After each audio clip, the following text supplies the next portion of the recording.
Good afternoon. This is Nicholas from Gandora Gaming, and I bring you all some news, honestly, and something I'm surprised no one has really talked about. So, as we all know, Eldlich used to be the best trap deck in Yu-Gi-Oh! Since 2020, but the deck kind of fell off of Labyrinth and Abyss Steals, just because Labyrinth is just a better ultimate control deck than Eldlich was, just because Eldlich came out 2 years earlier. So the newer card just meant it was just stronger as a deck as a whole.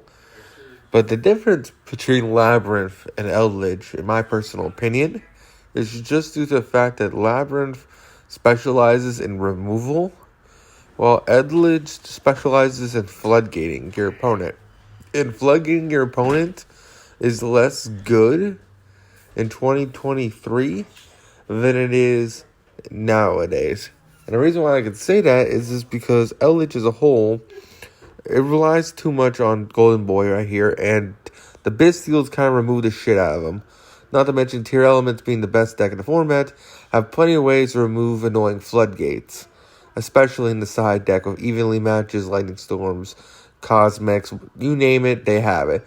And that has left this deck kind of in the dust. With no new support on the horizon, we needed some help. So now, we got the Photon Hypernovas, and we got these guys. So if you don't know who these guys, I believe, are promo cards that are coming out in Photon Hypernova. There's 3 cards in total, and all 3 of them are actually insane for continuous trap decks. And what deck is the best continuous trap deck in Yu-Gi-Oh?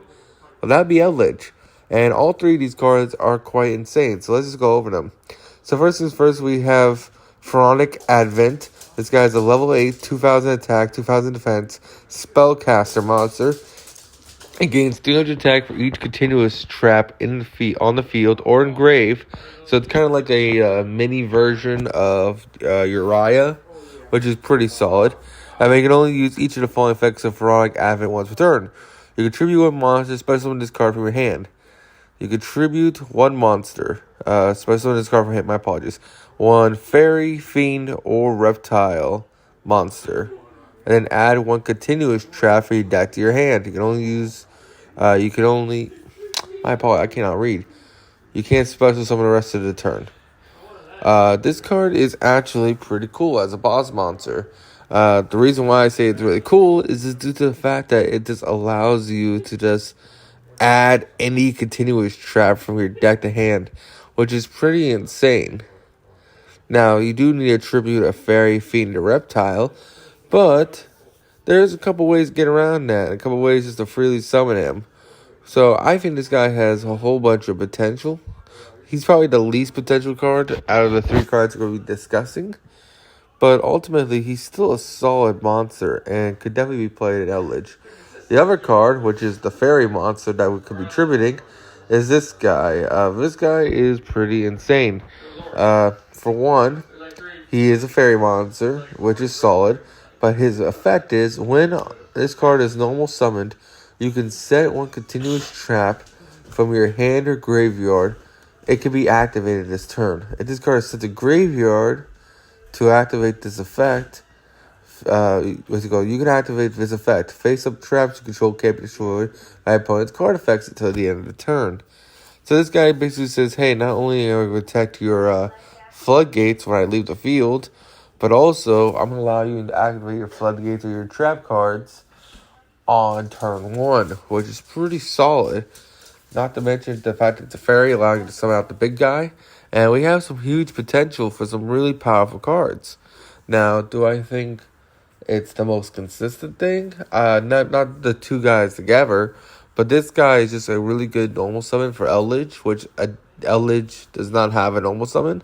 This is a pretty solid card in general, especially with so many continuous traps in the game. The fact this allows you to just set it up immediately is pretty solid. For example, Soul Absorption is a hell of a card against, guess what? Any deck that likes to banish.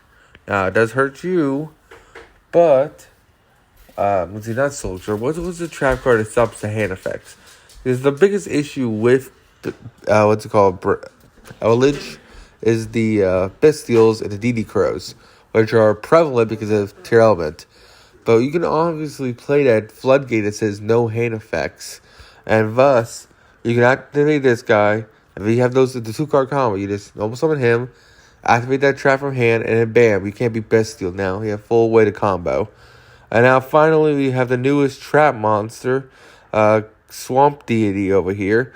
It's a level 6, which kind of sucks. Earth Reptile, which means there's another guy we can summon using the Advent. So Advent can tribute this guy, summon himself. This guy has a 2,000 attack, 2,200 defense.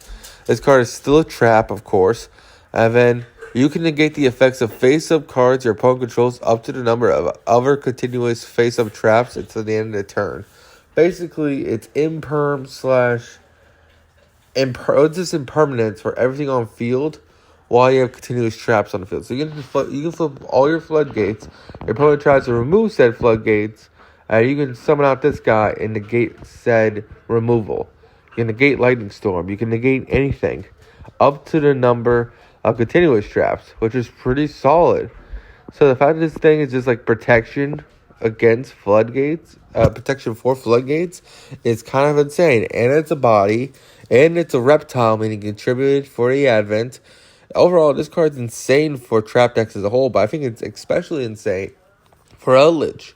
The fact that it's a trap archetype that uses continuous traps, I think these cards are kind of insane for that deck. Now, does it make it perfect? Not exactly. This card doesn't stop the Bestials, but like I said, you can play continuous traps that stop Bestials. For example, the one that negates hand effects. Yes, you can't use your Golden Lord in hand anymore, so the Golden Hand in hand is going to be a little bit of a brick, but at least you stop the Bestials and the DD Crows, which means you win the game. So that's really about it. Hope you all enjoy, and see you all in the next one. Bye-bye.